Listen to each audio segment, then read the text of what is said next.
पावस ऋतु में श्रावण मास की महिमा है अति भारी।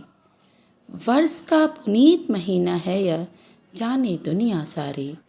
लोक की रक्षा खातिर महादेव किए विस्पान, कुछ बूंदें जो गिरी धरा पर सांप बिच्छू गह लिए जान। आप सभी को परम पुनीत श्रावण माह के प्रथम सोमवार की अनंत बधाई।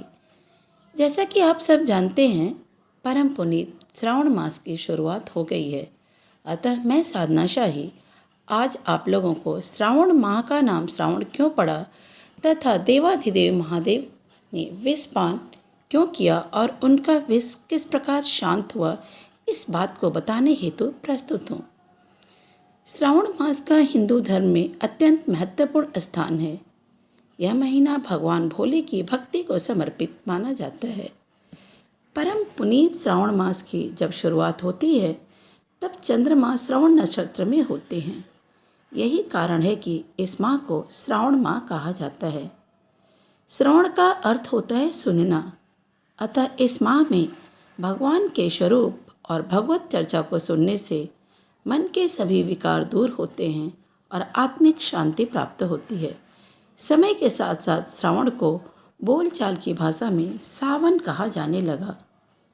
यदि हम पुराणों की माने तो इसी माह में समुद्र मंथन से निकले विष को महादेव ने विश्व के कल्याणार्थ ग्रहण किया था। विषपान करने के फलस्वरूप जब उनके शरीर में बेचैनी मची, तब उस बेचैनी को शांत करने हेतु देवताओं ने भगवान शिव का जलाभिषेक किया।